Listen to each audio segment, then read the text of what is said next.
every single person that is serving has a family that didn't sign up for the Army. Every time we lose one person, I mean, you're really losing pieces of a lot of people.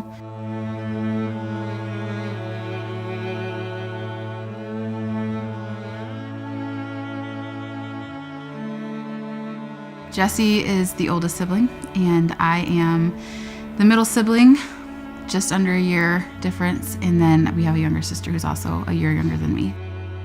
The young Jesse, the toddler Jesse, we called him Master of Disaster. He was always thinking faster than I could keep up with him.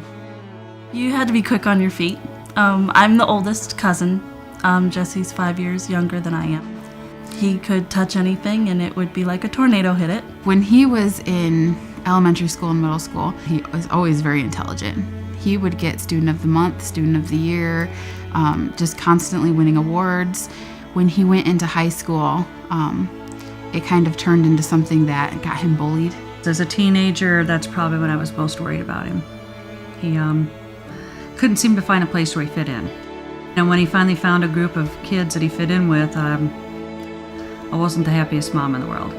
They're all in the same boat, all headed for trouble. Turned out my son was a lot smarter about that than I was. He kept these same friends all through adulthood. And instead of them leading him astray, he was leading them to adulthood, to maturity, to better paths. Soon after that, he went back and got his GED, and then he enrolled in the Signal Learning. That's when I started seeing him focus. And the next thing I know, he came home and said, I just enlisted in the Army. 2 months later, he was heading off to boot camp. 9 weeks later, we went to the graduation at boot camp, and the change I saw in him already, it was big. It was big. Not just his neck and shoulders were getting bigger, but just his whole demeanor. It was totally respectful and thankful and a lot more self-assured in just that 9 weeks. It was like he fit somewhere finally. When Jesse was younger, he was a scrawny kid. He was more book smart than athletic. Every time we saw him after each leave, he came home just a little bit bigger.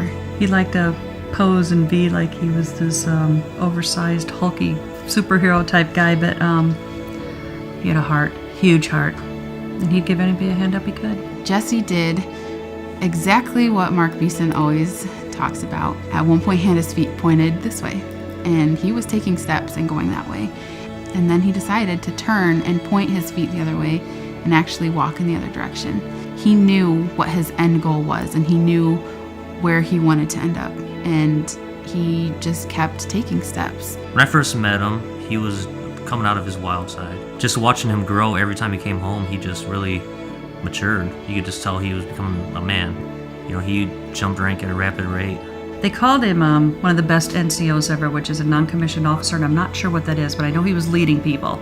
I know a lot of people looked up to him, and he was leading. They've all said he's one of the best that they've ever followed.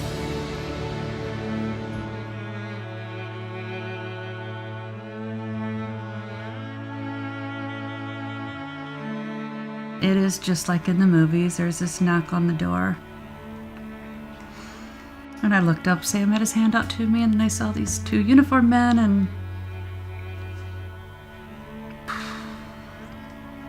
I kept thinking, he's so big and so strong, this can't be him. I have 3 kids.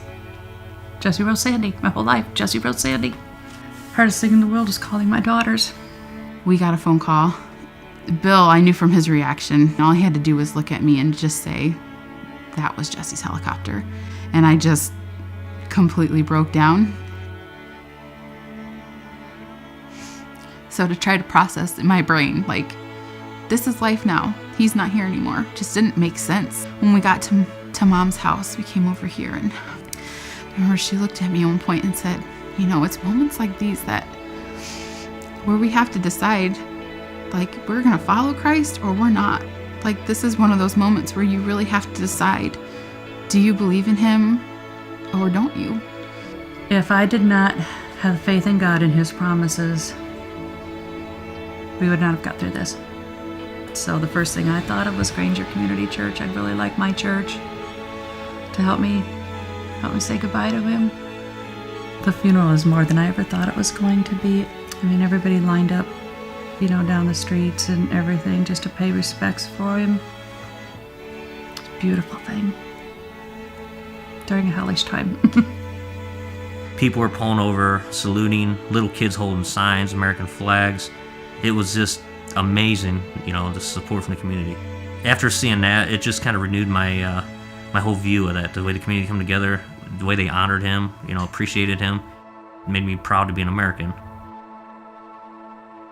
It was amazing because Jesse was the soldier, and people were thanking us, and people were saluting us, and it's just a position we have never been in. I've never seen anything like that before.